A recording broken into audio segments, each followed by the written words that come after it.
Hay una creciente ola de antisemitismo en la sociedad occidental.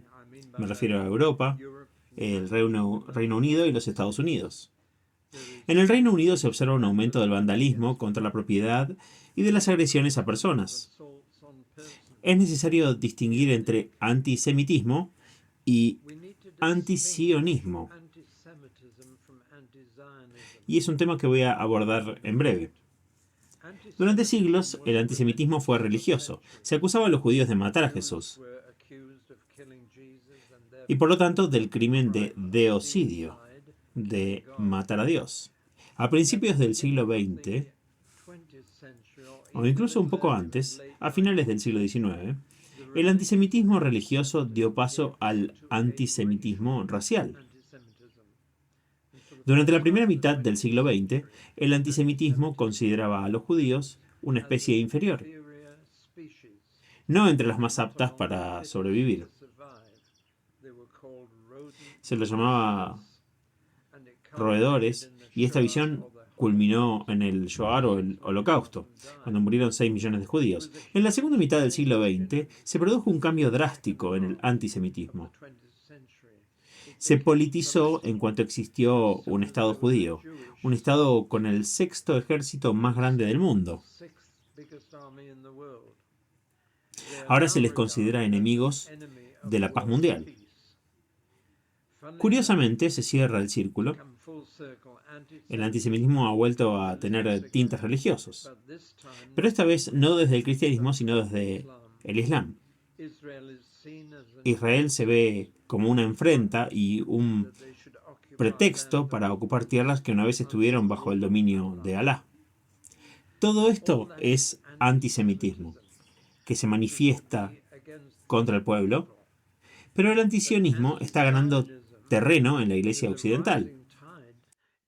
El antisemitismo está presente en la sociedad occidental, pero el antisionismo está creciendo con fuerza en la Iglesia occidental y se hace oír cada vez más, incluso entre los evangélicos. Les recomiendo el libro de Stephen Sizer titulado El sionismo cristiano, Armagedón.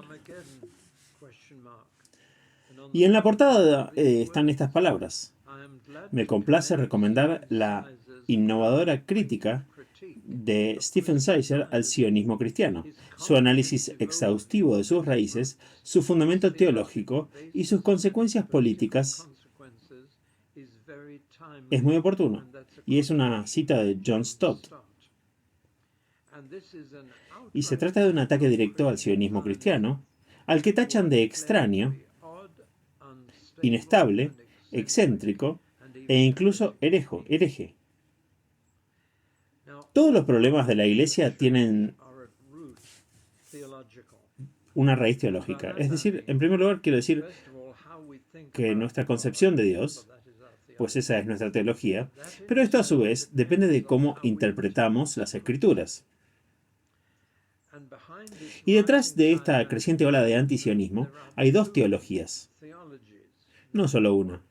Una es muy antigua, de hace 2000 años, se llama teología del reemplazo y pone demasiado énfasis en el Nuevo Testamento. La otra teología es bastante reciente, de los últimos 50 años, y se llama teología de la liberación, que pone demasiado énfasis en el Antiguo Testamento. Según la teología de la liberación, el Evangelio se centra principalmente en la liberación de la opresión, y por lo tanto de cualquier opresor, y en la liberación de la injusticia. Trata sobre los derechos humanos. Es una doctrina ampliamente enseñada y practicada entre los cristianos palestinos de hoy en día. Se ha producido un cambio drástico en la simpatía cristiana, de considerar a los judíos como víctimas del Holocausto, a verlos como opresores de los palestinos. Y con la típica simpatía británica hacia el más débil, en general, la iglesia de este país simpatiza mucho más con los palestinos que con los israelíes. Bueno, no puedo abordar hoy la teología de la liberación, que sí requiere ser tratada, pues socava el sionismo cristiano de manera significativa. Pero hoy quiero abordar una teología mucho más antigua y arraigada, la teología del reemplazo, y en una oposición directa al sionismo cristiano, que el sionismo afirma que Dios está trayendo de vuelta a los judíos a su tierra en nuestros días, y la teología del reemplazo sostiene que Dios terminó con los judíos hace 2000 años, y por lo tanto su interés en Israel es principalmente histórico. Jesús dijo que antes de ir a la batalla, debemos evaluar las fuerzas del enemigo. Conozcamos a nuestro enemigo, no vayamos a la guerra hasta que averiguemos cuán fuerte es el enemigo y si podemos hacerle frente. Creo que debemos hacer eso. El Reino Unido es considerado mundialmente como el bastión de la teología del reemplazo y probablemente sea una apreciación acertada. Tienen argumentos muy sólidos y es un error subestimarlos.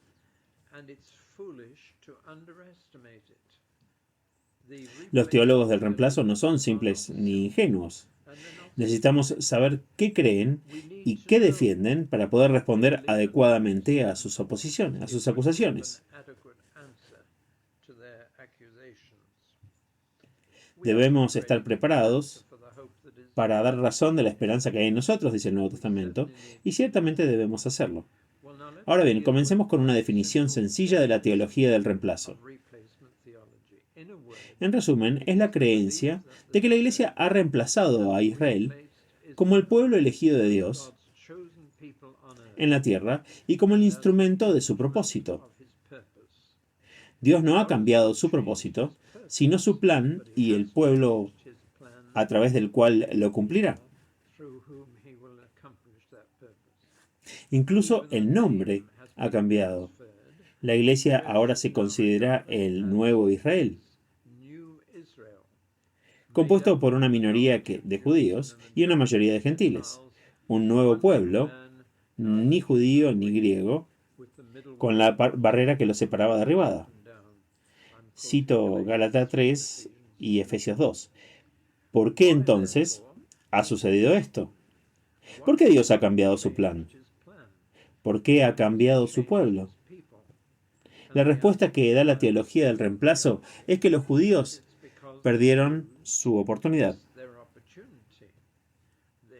Y esto se refiere a los judíos como un completo, como un todo, como una mayoría.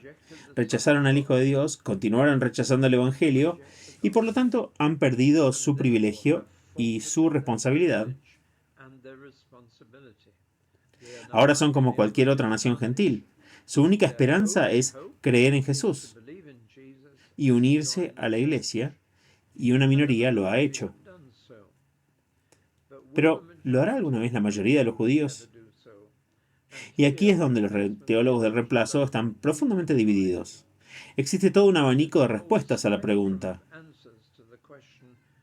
¿Creerá la mayoría de los judíos en Jesús y se unirá a la Iglesia? En un extremo está la creencia de que Dios no hará nada más por los judíos, aparte de enviar predicadores para llevarles el Evangelio. En el otro extremo está la creencia de que Dios atraerá a los judíos en masa a la Iglesia en un avivamiento del fin de los tiempos. Los puritanos creían particularmente en esto y lo basaban en la afirmación de Romanos 11, que todos conocemos, de que todo Israel será salvo. Sin embargo, todos los teólogos del reemplazo coinciden en una cosa, que si bien Dios puede atraer a muchos judíos a la Iglesia, no los va a hacer regresar a su tierra. Que si regresan a la tierra, esto no tendrá ninguna relevancia espiritual. En otras palabras, todos los teólogos del reemplazo coinciden en que los eventos en Oriente Medio, desde 1948, son puramente políticos y carecen de significado teológico. Son eventos físicos, no espirituales, terrenales y no celestiales. naturales y no sobrenaturales. Sus objeciones al sionismo se centran principalmente en la creencia de que la tierra les pertenece y que les ha sido devuelta en nuestros días. Su actitud hacia el sionismo cristiano es, por un lado, que quienes creemos en él estamos teológicamente equivocados, que cometemos herejías, y esto requiere una respuesta. Voy a tratar de responder esto en la charla. Su otra acusación, cada vez más predominante, es que los sionistas cristianos somos políticamente peligrosos. Esto también debe abordarse. Se nos acusa de brindar apoyo indiscriminado al Estado de Israel, con razón o sin ella, y de ignorar los derechos humanos y de apoyar una nación culpable de ocupación, opresión, racismo e incluso fascismo. La extraordinaria acusación de que el trato a los palestinos árabes, tanto dentro como fuera de Israel, en lo que ellos denominan territorios ocupados, es totalmente contrario a la justicia humana y pone de manifiesto que la mayoría de las resoluciones del Consejo de Seguridad de las Naciones Unidas están dirigidas contra Israel. Ahora bien, voy a limitar mi respuesta. No puedo abordar la acusación de peligrosidad política. Eso debe tratarse aparte. Quiero abordar el hecho de que se tilda al sionismo cristiano de herejía y de contrario a la Biblia. Analicemos ahora el fundamento de la teología del reemplazo. Me refiero a su fundamento bíblico. Tienen la firme convicción de que interpretan la Biblia correctamente y de que nosotros la entendemos erróneamente. En el corazón de la teología del reemplazo reside un principio fundamental para la interpretación bíblica. Y esa es que el Antiguo Testamento debe leerse a la luz del Nuevo Testamento. Curiosamente estoy completamente de acuerdo con ese principio básico. Expliquemos esto con más detalle. Afirman que todo lo que dicen los profetas debe juzgarse a la luz de lo que dijeron los apóstoles. Es decir, cada afirmación del Antiguo Testamento debe contrastarse con lo que dice el Nuevo Testamento.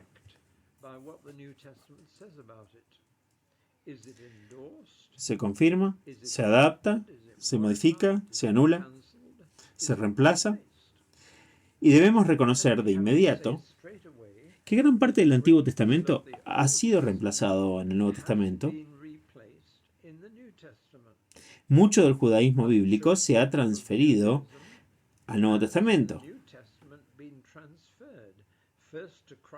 Primero a Cristo mismo y luego a los cristianos. Analicemos algunos ejemplos. Tomemos el templo, por ejemplo.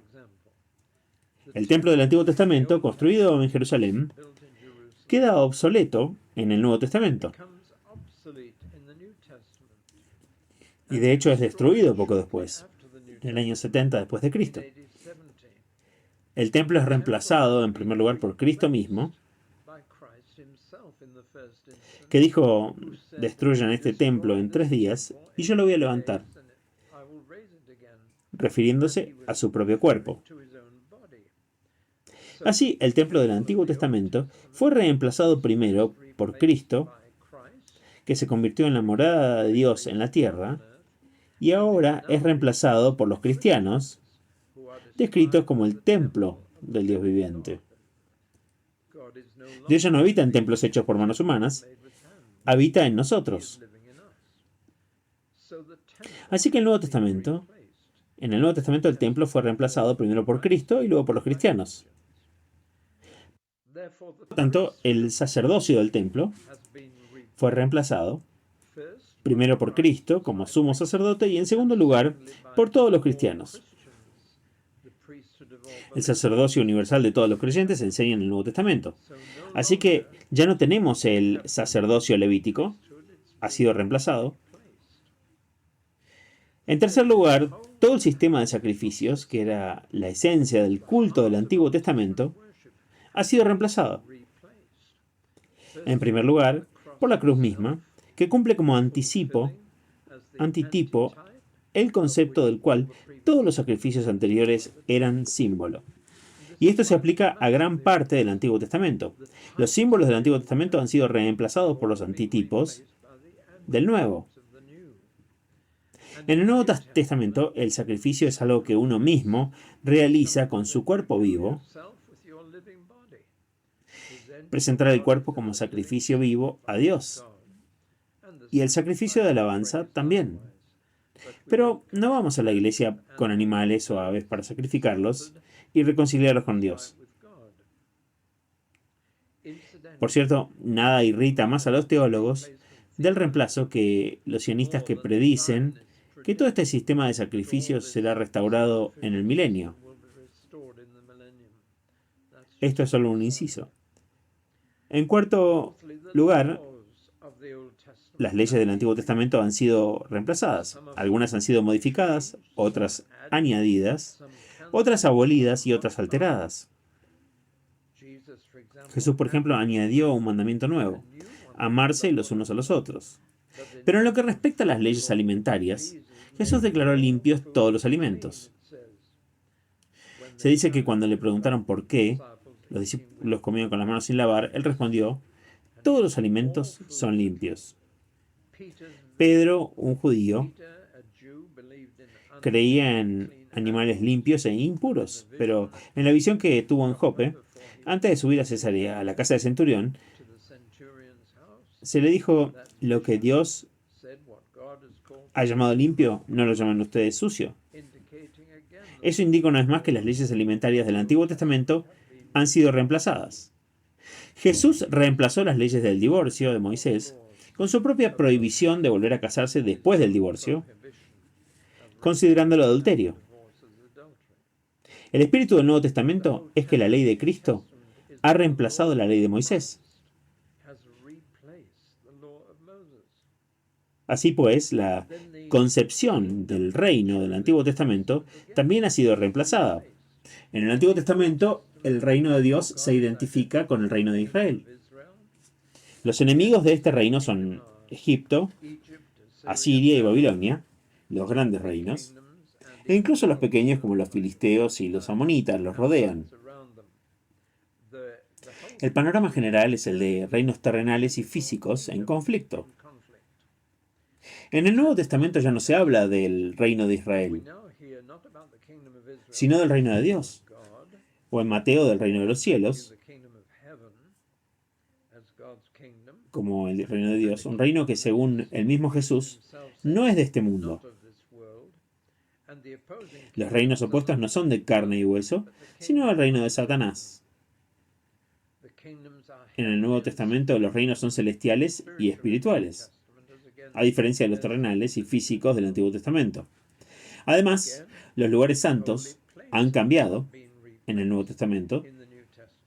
En el Antiguo Testamento se habla de una ciudad santa y una tierra santa. En el Nuevo Testamento se habla de personas santas, pero ya no de lugares santos. Como el mismo Jesús le dijo a los samaritanos: ni en este monte ni en Jerusalén van a adorar a Dios, sino en espíritu y en verdad. El cristianismo no tiene lugares sagrados y por lo tanto tampoco tiene ni debería tener peregrinaciones. En el Antiguo Testamento, la geografía es fundamental y juega un papel primordial. La disciplina del pueblo de Dios se centra en si están dentro de la tierra o fuera de ella. Y luego regresan.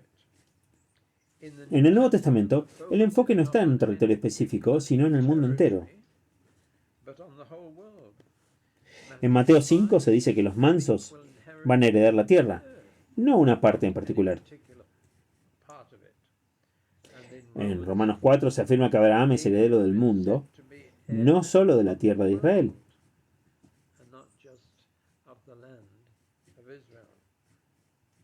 De hecho, los teólogos del reemplazo dan mucha importancia al hecho de que el Nuevo Testamento no menciona la tierra de Israel en ningún momento.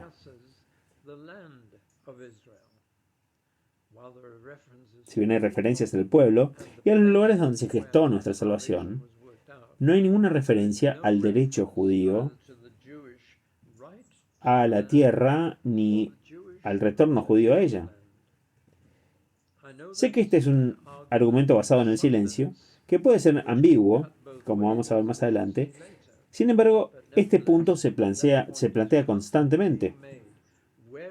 ¿Dónde se encuentra en el Nuevo Testamento alguna defensa del derecho judío a la tierra o del regreso judío a ella?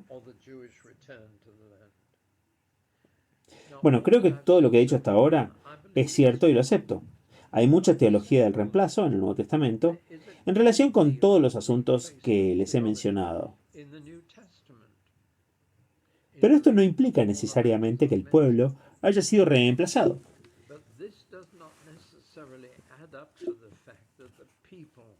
Este es el último paso en el argumento de los teólogos del reemplazo, y que hay más indicios en las Escrituras del Nuevo Testamento de que el pueblo ha sido reemplazado. Examinemos los Evangelios, los Hechos de los Apóstoles, las Epístolas y finalmente el Apocalipsis, o el libro de Revelación. Un pasaje favorito del Evangelio se encuentra en Mateo 21, la parábola de los labradores que se negaron a pagar la renta al dueño de la viña. En aquellos días la renta se pagaba con especies, una proporción de la cosecha, y el dueño de la viña no obtenía su fruto. Así que envió siervos, pero fueron rechazados sin obtener cosecha.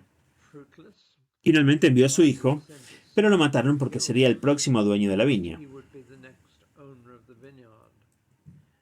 Jesús contó esta parábola y preguntó a sus oyentes qué debía hacer el dueño. Todos respondieron: quítensela a esos labradores y dénsela a otro. Entonces Jesús dijo: el reino de Dios le será quitado y se le dará a un pueblo que produzca fruto.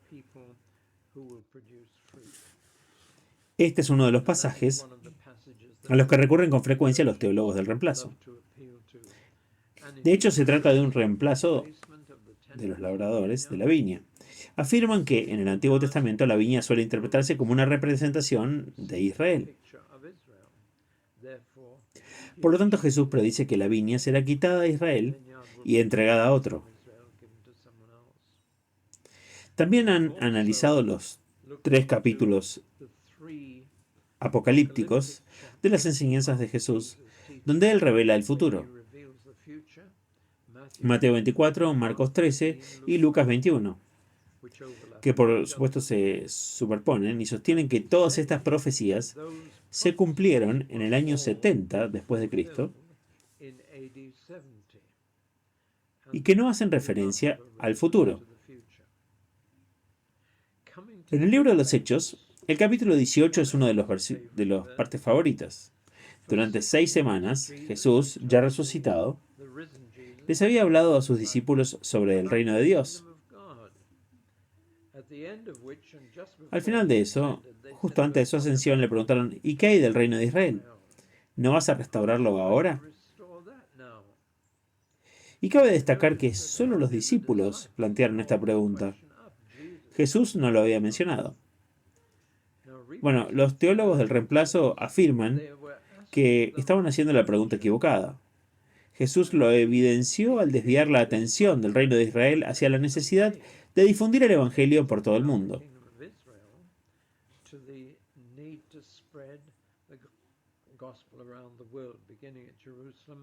Comenzando en Jerusalén, Judea, Samaria y hasta los confines de la tierra.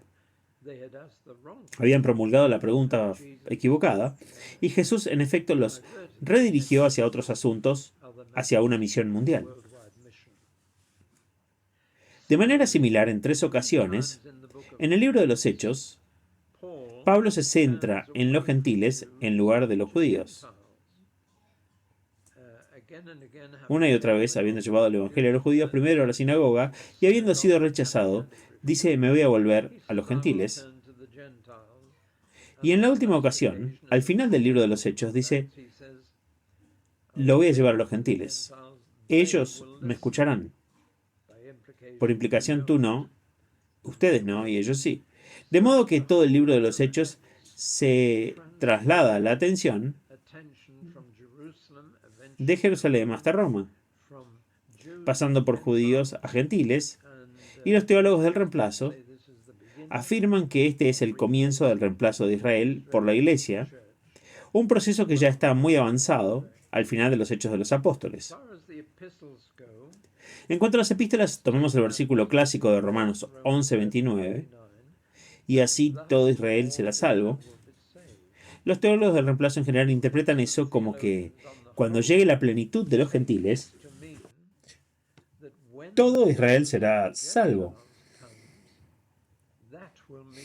Señalan que la conjunción no es entonces, sino así.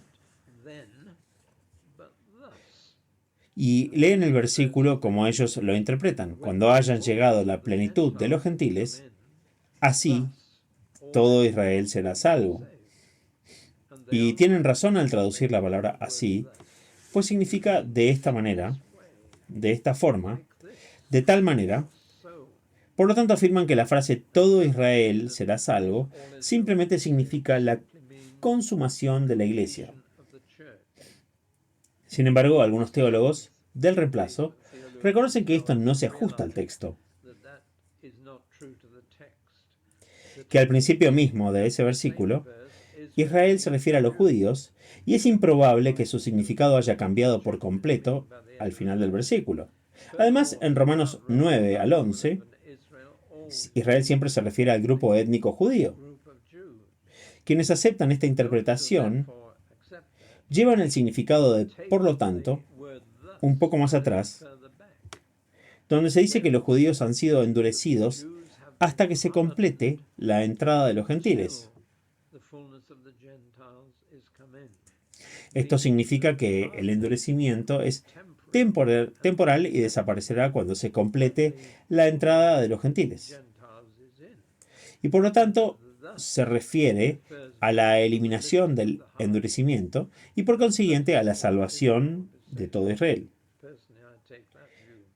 Personalmente yo comparto esa opinión. Si bien quienes defienden esta postura, entre los de la teología del reemplazo, creen que es una conversión masiva de Israel a la iglesia. Creen que se refiere a una conversión masiva, pero no a la tierra prometida. Efesios 2, por supuesto, habla de un nuevo hombre y un nuevo pueblo, habiendo sido derribada la partición.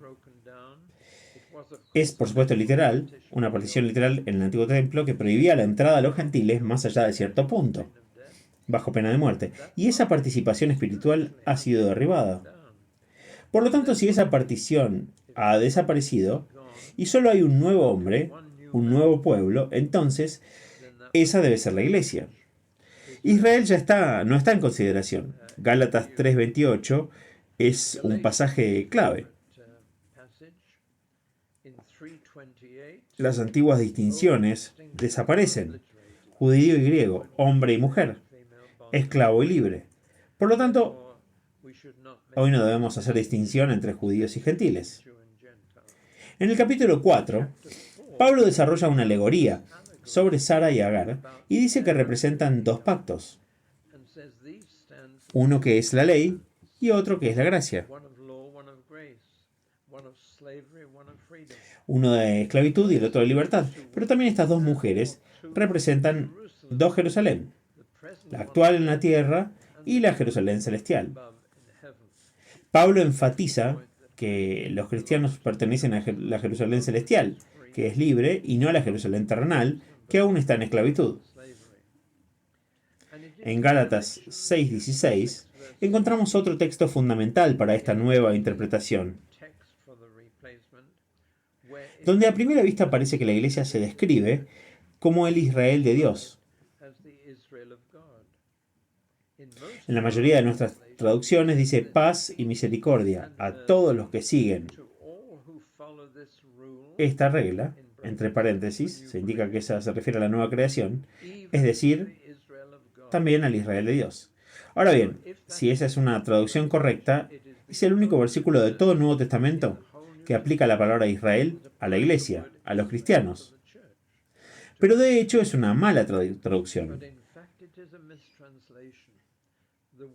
La palabra incluso no aparece. Es la palabra y.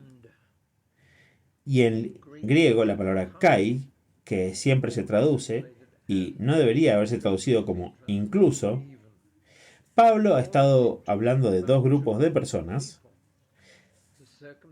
los circuncidados y los incircuncisos. Y si se lee en todo el contexto, es obvio que su referencia al Israel de Dios se refiere a los circuncidados que han creído, a diferencia de los incircuncisos que también han creído. La carta de los Hebreos es quizás la favorita de los defensores del reemplazo.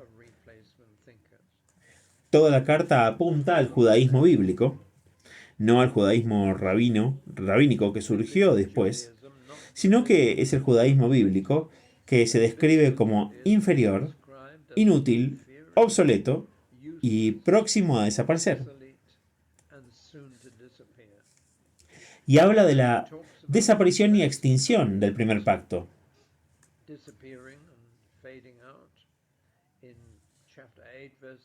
En el capítulo 8, versículo 13, la palabra obsoleto se interpreta como una referencia al Antiguo Testamento. En el capítulo 12, versículo 22, se reitera la distinción que Pablo hizo en Gálatas. Los cristianos no han venido al antiguo Jerusalén, sino a la Sión que está por encima de esta Sión terrenal, que es la espiritual que está en el cielo. Y luego en 1 Pedro capítulo 2, la gente constantemente señala que los títulos dados a Israel en Deuteronomio, por ejemplo, que son una nación santa y un sacerdocio real, se aplican ahora en el Nuevo Testamento a la iglesia. Es una señal esto de que la iglesia ha reemplazado a Israel. Ahora, cuando los teólogos llegan a Apocalipsis, se encuentran con un problema. Porque en los primeros 10 capítulos se menciona a Israel como pueblo.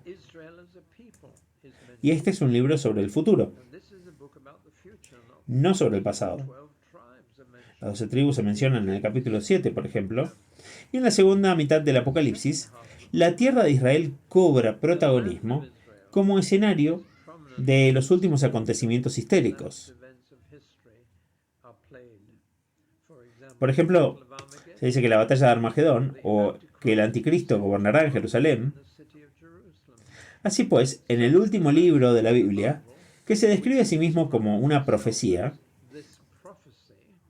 es decir, algo que predice el futuro, habla abiertamente del pueblo de Israel en la primera mitad y de la tierra de Israel en la segunda, vinculando ambos conceptos nuevamente. Y por supuesto, al final se habla del nuevo cielo, la nueva tierra, y Jerusalén, la nueva Jerusalén que viene de lo alto. Pero al menos desciende a la tierra. Ahora bien, ¿cómo tratan los teólogos del reemplazo las profecías del Nuevo Testamento en el libro del Apocalipsis?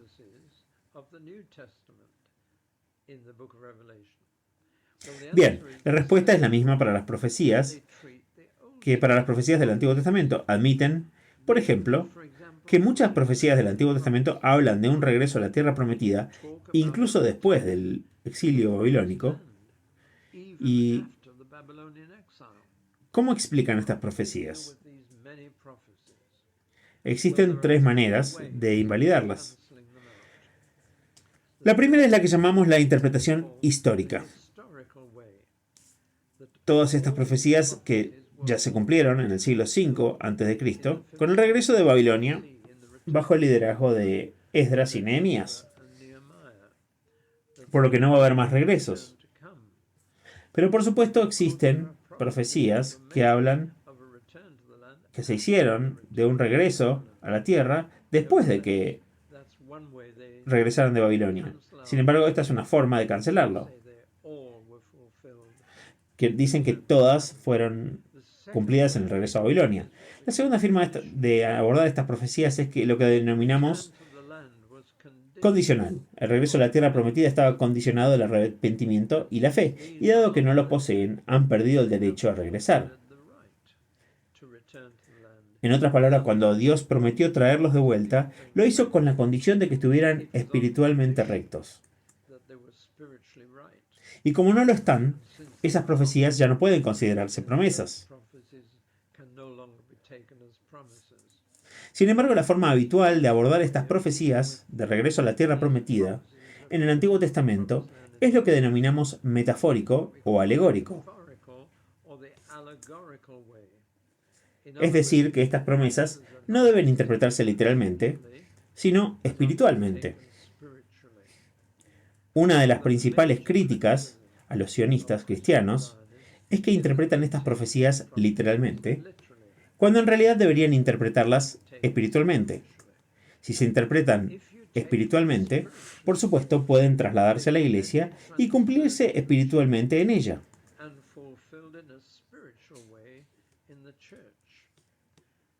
Pero aquí hay una selección muy flagrante de estas profecías. Las profecías de bendición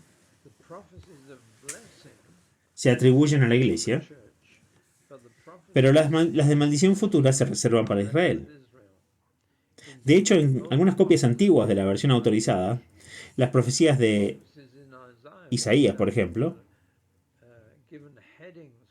tenían encabezados títulos de párrafo y se decía alternativamente bendición para la iglesia, maldición para Israel. Lo cual me parece un ejemplo obvio de prejuicio. Tanto que no es necesario profundizar en ello. Ahora bien, la interpretación espiritual de la Biblia, en lugar de literal, tiene una larga historia. Y debo abordarla ahora. Se remonta a un lugar llamado Alejandría, en el norte de Egipto. Incluso antes de la llegada de Jesús, era un centro de estudio bíblico judío.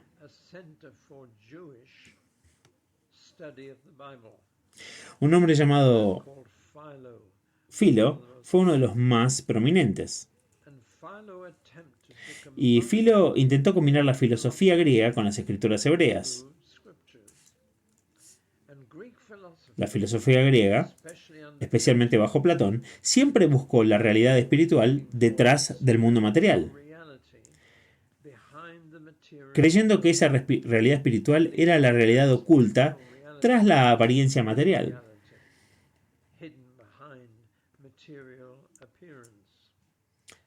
Por lo tanto, la alegoría surgió de forma muy natural para los filósofos griegos. Por lo tanto, Filo, el judío, buscaba interpretar las escrituras hebreas al estilo griego y buscaba constantemente significados espirituales ocultos. Y desarrolló lo que llamamos un enfoque alegórico de las escrituras. Cabe mencionar que muchos cristianos, los predicadores de hoy en día, hacen constantemente lo mismo. Y son verdades espirituales tras una interpretación literal y práctica del Antiguo Testamento. El ejemplo más destacado o clásico sería encontrar verdades espirituales en la relación física entre el joven y la joven de Cantar de los Cantares. Este libro se interpreta alegóricamente en todas partes. Voy a mencionar un versículo del primer capítulo donde la joven dice: estoy acurrucada entre los pechos de mi amado. Y perdón, es el joven el que lo dice, refiriéndose a su amado. Un erudito ha interpretado que los dos pechos representan el Antiguo y el Nuevo Testamento. Y yo soy tan terrenal que nunca he podido ver esa interpretación en ese versículo. Pero a eso nos referimos con alegoría. Muchos predicadores ven a Naamán como un leproso sumergiéndose en el Jordán, como una imagen de nuestra purificación de los pecados. Esa es una interpretación alegórica. Buscar la verdad espiritual tras el evento material literal. Esto continuó durante toda la Edad Media. Los eruditos católicos eran conocidos por alegorizar las escrituras, por espiritualizarlas.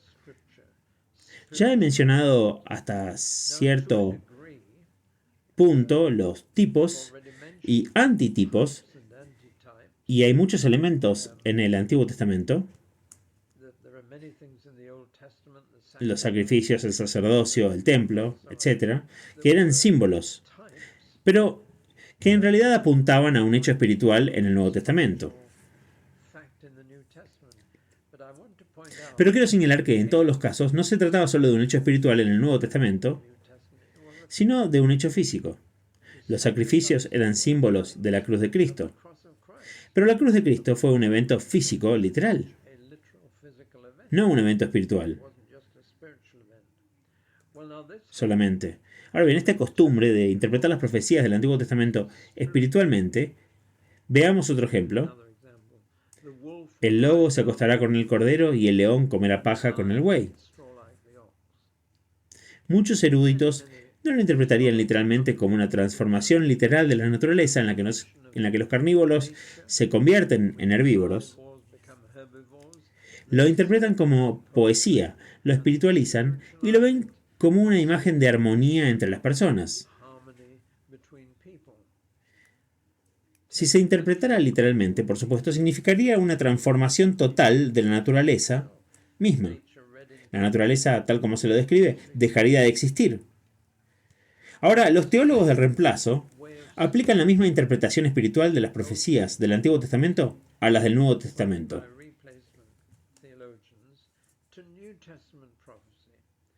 En otras palabras, el libro de Apocalipsis no se interpreta literalmente, sino alegóricamente. No se refiere a eventos, sino a tendencias. No alude a los sucesos particulares al final de la historia, sino a acontecimientos espirituales a lo largo de la misma. Se interpreta como una alegoría de la lucha eterna entre el bien y el mal. Para concluir, afirman dos cosas sobre el Nuevo Testamento.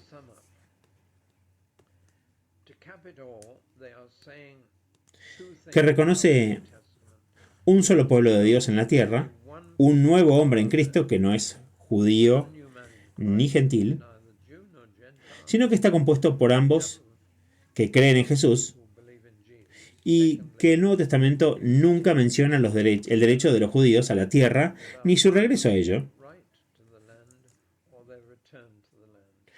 Por eso acusan al sionismo de enseñar sobre dos pueblos de Dios,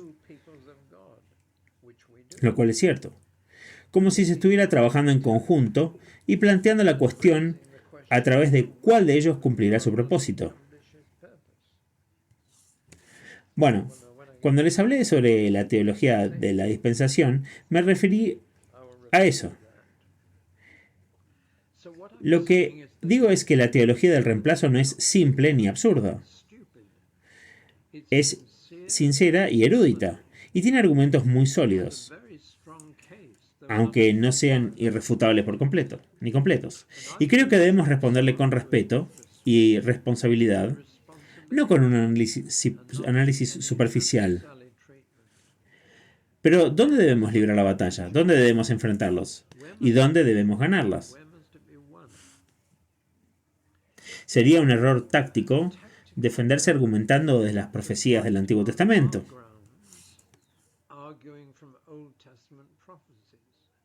Porque ellos ya las han descartado porque tienen un significado espiritual y no literal.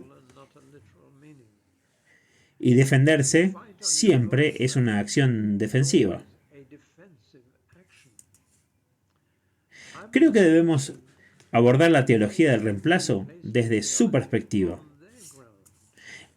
En parte porque la mejor defensa es el ataque, y por lo tanto debe argumentarse desde el Nuevo Testamento. Acepto su principio e interpreto el Antiguo Testamento a la luz del Nuevo. Pero mi desafío es que debe aplicarse con mayor cuidado y coherencia. Admitamos abiertamente que mucho del Antiguo Testamento ha sido reemplazado en el Nuevo. Estoy de acuerdo en eso. Esto es para enfatizar la discontinuidad entre ambos.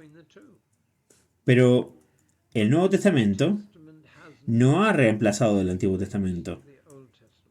Ambos siguen formando parte de la Biblia. De hecho, creo que los títulos Antiguo Testamento y Nuevo Testamento son totalmente engañosos. Nunca pude averiguar quién les dio estos dos títulos a las dos partes de nuestras escrituras. No deberían llamarse Antiguo y Nuevo,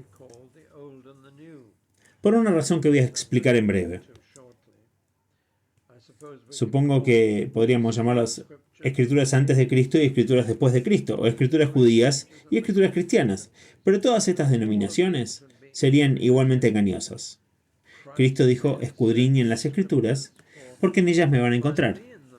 Y se refería al Antiguo Testamento. Por lo tanto, el Antiguo Testamento es un libro cristiano. Trata sobre Cristo, al igual que el Nuevo Testamento. El problema de llamar a una parte de la Biblia Antiguo Testamento y a la otra Nuevo Testamento es precisamente que, en todos los demás ámbitos de la vida, lo nuevo reemplaza lo viejo. Pero este no es el caso en la Biblia. Y especialmente dado que la palabra testamento es exactamente la misma que la palabra pacto, esto da la impresión de que la Biblia solo abarca dos pactos y que el nuevo ha reemplazado el antiguo. Por lo tanto, el único propósito de leer el Antiguo Testamento sería histórico, para comprender los antecedentes del Nuevo Testamento. Ahora bien, gran parte de lo que mencioné que ha sido reemplazado en el Nuevo Testamento se relaciona con el pacto mosaico. Los sacrificios, el sacerdocio, el templo, todo se relaciona con el pacto de Moisés, al que el Nuevo Testamento llama el Antiguo. Pero mucho del Antiguo Testamento se ha conservado en el Nuevo Testamento.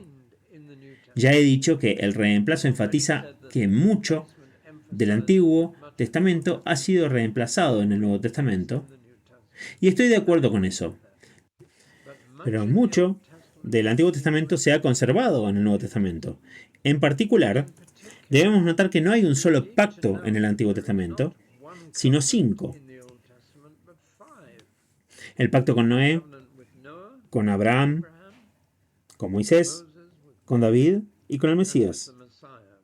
Lo llamamos pacto noaico, abrahámico, mosaico, davídico y mesiánico.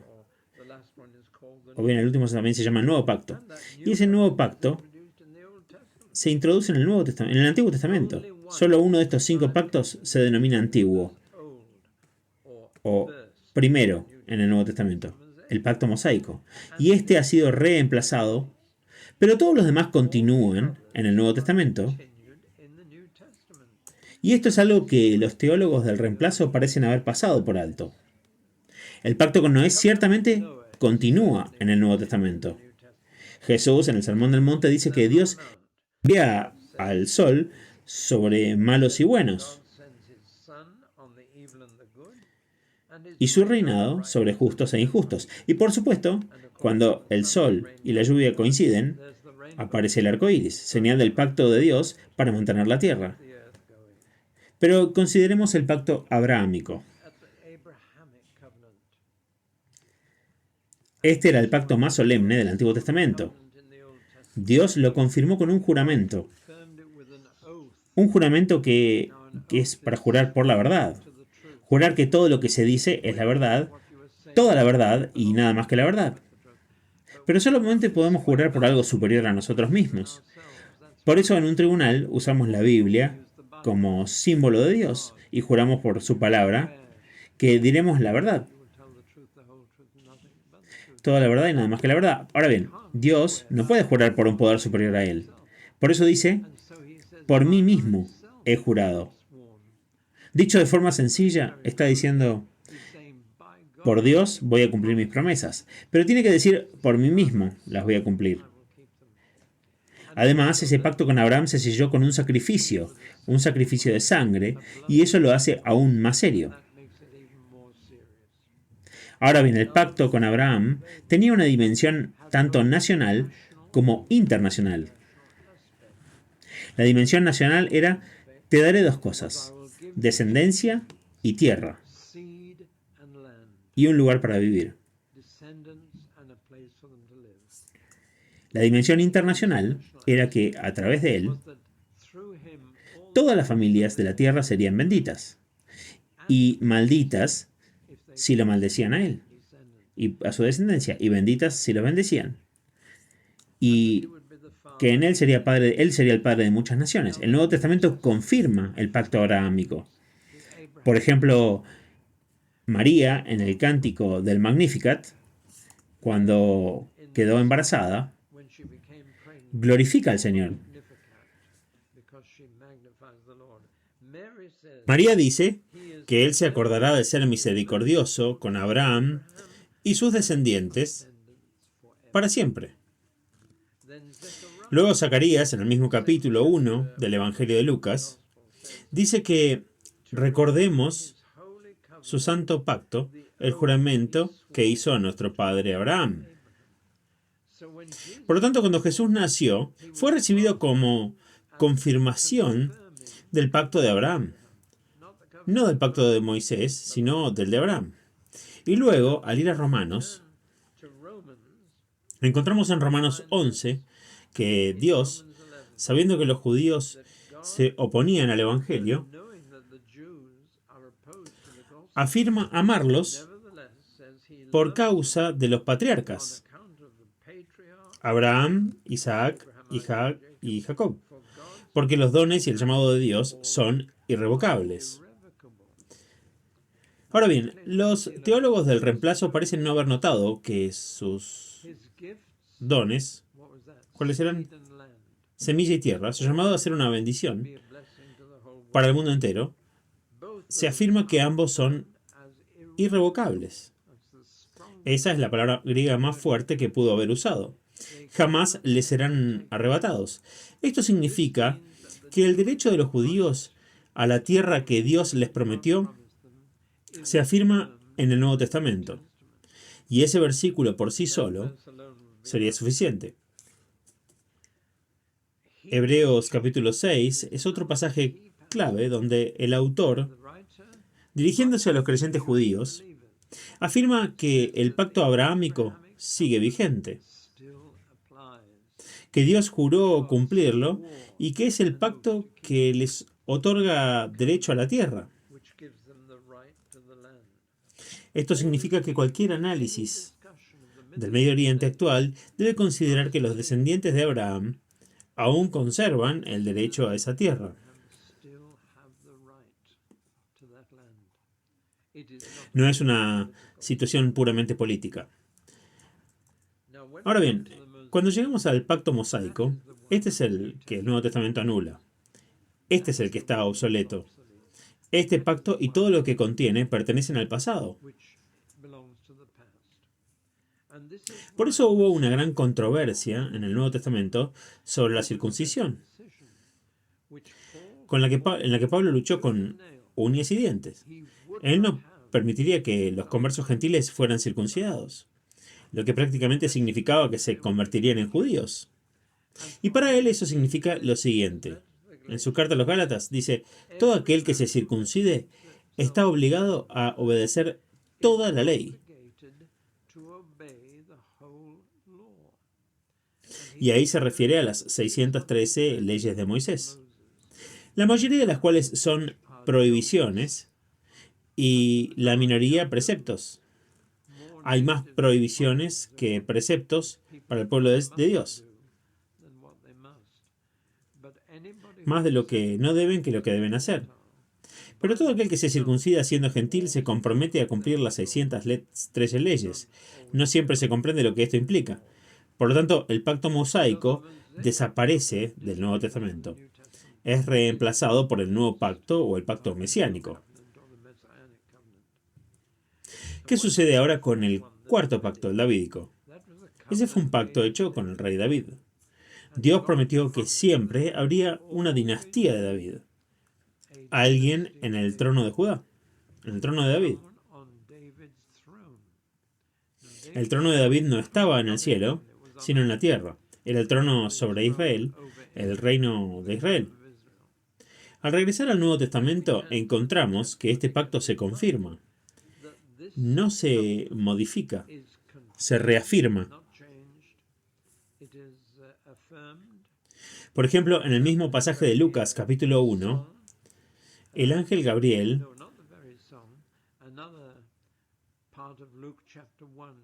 se le aparece a María y le promete que tendrá un hijo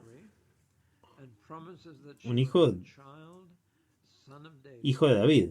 Y entonces el ángel Gabriel dice, el Señor le dará el trono de su padre David.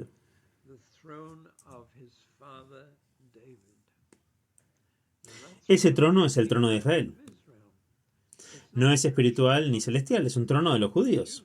Jesús no solo nació rey de los judíos, por lo cual casi pierde la vida, sino que murió como rey de los judíos con esas palabras sobre su cabeza en la cruz. Durante todo su ministerio, la gente lo llamó Hijo de David. Un ciego dijo, Hijo de David, ten misericordia de mí. Este hilo conductor de Rey de los judíos, Hijo de David, Rey de los judíos, a lo largo de los evangelios es una afirmación del pacto davídico. Bueno, al juntar todo esto, el pacto con Noé continúa en el Nuevo Testamento. El pacto con Abraham continúa, el pacto con Moisés no, el pacto con David sí, y el nuevo pacto, como se le llama, el pacto mesiánico, retoma todos estos pactos y los continúa. Una vez que se comprende esto, al volver a los textos que mencionamos antes, se descubre que pueden adquirir un significado muy diferente. Por ejemplo, en Mateo 21, donde el dueño de la viña dice, te la quitaré y se la daré a otro que dé fruto, se las quitaré. ¿Quién es este? ¿A quién es que se las va a quitar? Y dice inmediatamente después que los fariseos y los sumos sacerdotes entendieron que Jesús se refería a ellos. No hablaba de Israel en su conjunto, no decía le quitaré la viña a Israel y se la daré a otro pueblo, es decir, a los gentiles. Les decía a los sumos sacerdotes, a los fariseos y a los ancianos, que eran tan hostiles. El reino de Dios les será quitado. Y así fue. Pero no se lo dio a otra nación. Se lo dio a otros judíos que creyeron al principio. Cientos y miles de ellos al comienzo de los Hechos de los Apóstoles.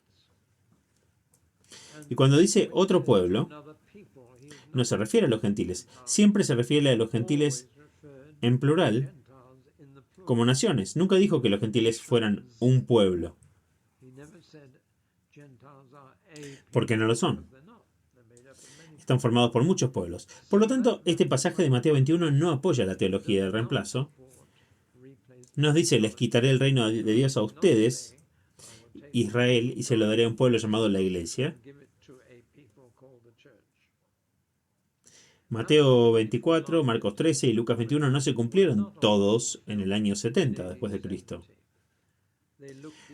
Van más allá del año 70 a eventos paralelos que fueron presagiados por la catástrofe de ese año, pero que aluden a sucesos futuros confirmados en el libro del Apocalipsis. La pregunta en Hechos 18 no era una pregunta tonta. ¿Restaurarás en este tiempo el reino de Israel? Jesús no dijo que esa fuera la pregunta equivocada, ni que no debieran pensar en ello. Lo que sí dijo fue que no les correspondía saber los tiempos que el Padre había fijado. En otras palabras, afirma que el reino de Israel será restaurado, pero que esa no es la preocupación inmediata. Tienen razón al preguntar, pero se equivocan en el momento. Eso le corresponde solo a Dios. Así que no era una pregunta tonta. En cuanto a las epístolas, ya he tratado Romanos 11:29. La palabra, por lo tanto, no se refiere a la cláusula subsidiaria de que cuando se completa la plenitud de los gentiles, sino a la cláusula anterior, que indica que el endurecimiento no durará, que no es permanente y será revertido, y que entonces, y así, todo Israel será salvo. Ya traté Gálatas, es una mala traducción llamar a la iglesia el Israel de Dios, y debía ser y el Israel de Dios. Hebreos 8:13 habla de que el antiguo o primer pacto se vuelve obsoleto. Se refiere exclusivamente al pacto mosaico, no al abrámico. Primera Pedro 2, sí, los títulos dados a Israel en Deuteronomio se transfieren a la iglesia, pero no exclusivamente. De hecho, solo se transfieren a los creyentes gentiles, porque como Romanos 11 deja claro, hemos sido injertados en el olivo de Israel, y no somos nosotros quienes sostenemos al árbol. El árbol nos sostiene a nosotros, y obtenemos nuestra vida, nuestra savia, nuestra humedad, nuestros nutrientes de las raíces judías. Y las raíces de ese árbol son Abraham, Isaac y Jacob. Y Jesús dejó muy claro que Abraham, Isaac y Jacob siguen vivos. Dios no es el Dios de los muertos, sino el Dios de los vivos. Sigue siendo el Dios de Abraham, Isaac y Jacob, y ellos siguen siendo su pueblo. Viven hoy y van a vivir por siempre, y los volveremos a ver. Y en cuanto al Apocalipsis, el libro de la Revelación, nadie lo interpreta literalmente. Ni siquiera el literalista más acérrimo del mundo. Es evidente que algunas partes son metafóricas, alegóricas, si se quiere. Hay un dragón, pero todos sabemos que no es un dragón real, sino que es el diablo. La serpiente antigua, que la mujer escarlata también. Todos sabemos que no es una mujer. Todo representa a una ciudad sin Dios, Babilonia. La cuestión es si interpretamos metafóricamente lo que es claramente metafórico y literalmente lo que es claramente literal. Cuando describe claramente la batalla final en un lugar llamado Armagedón, ¿por qué interpretar Armagedón metafóricamente? ¿Por qué no literalmente? Es un lugar real, está en Tierra Santa, y todas las indicaciones del libro apuntan a que se refiere a un lugar literal. En otras palabras, no existe tal cosa como un literalista que interprete todo el Apocalipsis literalmente. Lo que intentamos hacer es tomar metafóricamente lo que la Biblia claramente pretende que sea una imagen y tomar literalmente lo que pretende que se tome literalmente. Cuando se hace eso, tanto el pueblo como el lugar de Israel entran en juego. Por ejemplo, en el capítulo 7, donde se enumeran las 12 tribus de Israel preservadas por Dios en la tierra, me parece absolutamente absurdo decir que esto es una imagen de toda la iglesia bajo la apariencia de las 12 tribus. Se refiere a la iglesia completa como un Israel completo. No es así. Habla de Israel. En la segunda mitad del capítulo se habla de los creyentes gentiles. Ahora bien, cuando los teólogos del reemplazo dicen, miren, el Nuevo Testamento nunca menciona el derecho judío a la tierra ni el regreso de ella, les he demostrado que el Nuevo Testamento sí reconoce su derecho a la tierra, pero claro, no reconoce las profecías de un regreso a la tierra. ¿Por qué no? ¿Por qué este silencio? Les dije que el argumento del silencio puede interpretarse de dos maneras, y voy a interpretarlo de otra.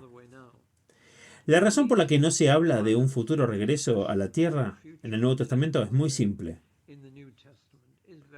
La mayor parte del Nuevo Testamento se escribió mientras los judíos aún estaban en la tierra. ¿Por qué entonces hablar de regresar a ella? No era un tema relevante. La circuncisión sí lo era, pero la tierra no. Durante muchos años se creyó que la mayor parte del Nuevo Testamento se escribió décadas después de Jesús.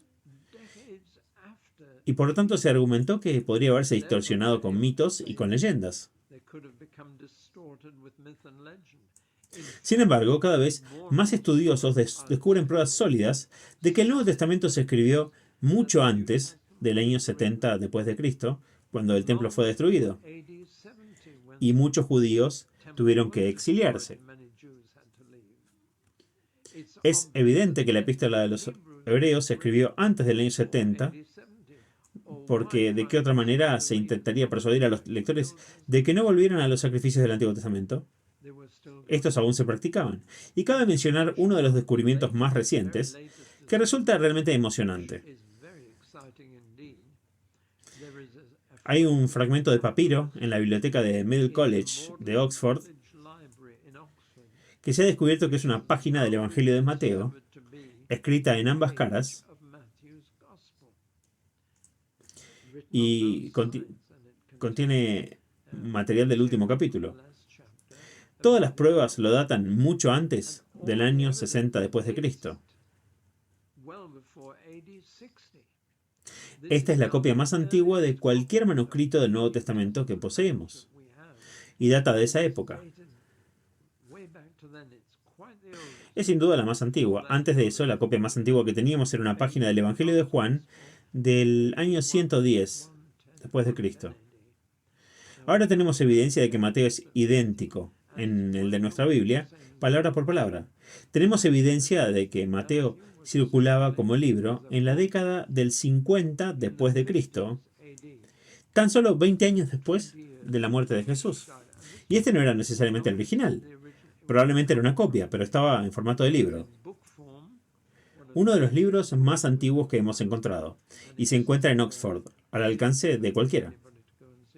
Este es un descubrimiento de los últimos 5 años. Estamos descubriendo cada vez más que el Nuevo Testamento se escribió muy poco después de la llegada de Jesús a la tierra. Por lo tanto, no tuvo tiempo de distorsionarse con mitos y leyendas.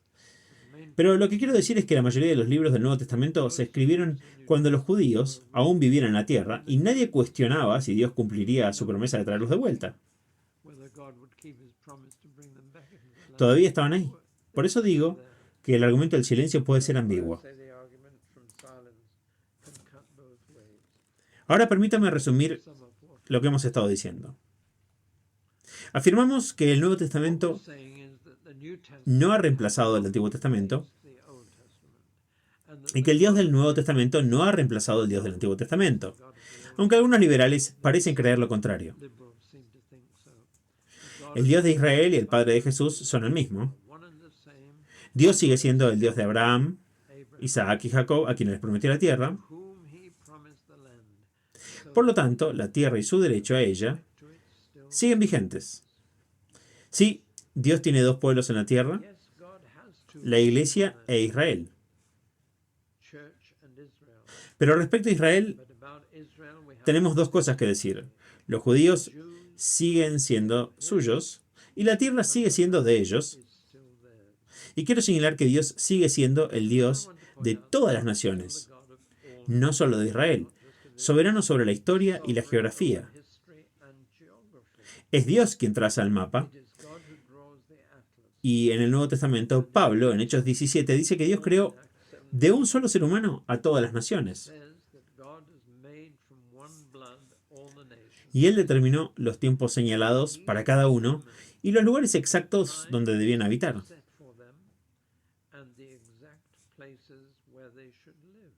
Aquí tenemos un Dios que gobierna a todas las naciones, que determina los tiempos y los lugares para cada una. En el Antiguo Testamento levantó a Babilonia y a Persia. Cuando llevó a los judíos de Egipto a la tierra prometida, también llevó a los filisteos de Creta a la misma tierra, como dice Amós. Así pues, Él trae a las naciones al escenario de la historia y las retira. Creo que a finales de la década de 1940, en la segunda mitad del siglo XX, Dios eliminó el Imperio Británico del mapa mundial y estableció el Estado de Israel. Al mismo tiempo, O también creo que Dios guía a las naciones y decide sus tiempos y lugares, o no. Y es un hecho que los hijos de Israel están regresando a la tierra prometida. Decir que Dios nos los ha traído es decir que no está al mando de la historia. Es negar su soberanía sobre las naciones. Si pensamos que el Nuevo Testamento enseña que Dios solo se preocupa por los individuos, entonces estamos subestimando a Dios. Él se preocupa por toda la creación, que espera nuestra redención. Él se preocupa por las naciones y sigue siendo soberano sobre su destino. Si Israel ha regresado a la tierra, debemos, basándonos en el Nuevo Testamento, creer que Él es responsable de su regreso. Y para confirmarlo, creo que quienes creemos en el sionismo, diríamos que su regreso a la tierra prometida tiene todas las señales de una intervención sobrenatural. Es la historia más asombrosa que jamás haya existido.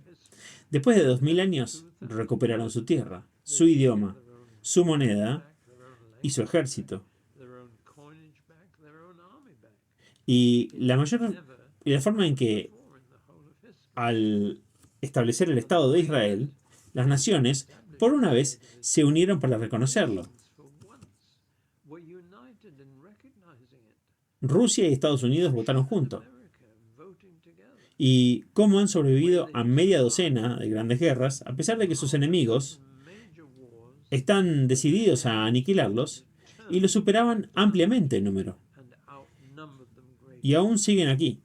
El judío eterno sigue con nosotros, de vuelta en su tierra. Este es un tema completamente diferente. Simplemente he estado refutando la creencia de que la Iglesia ha reemplazado a Israel.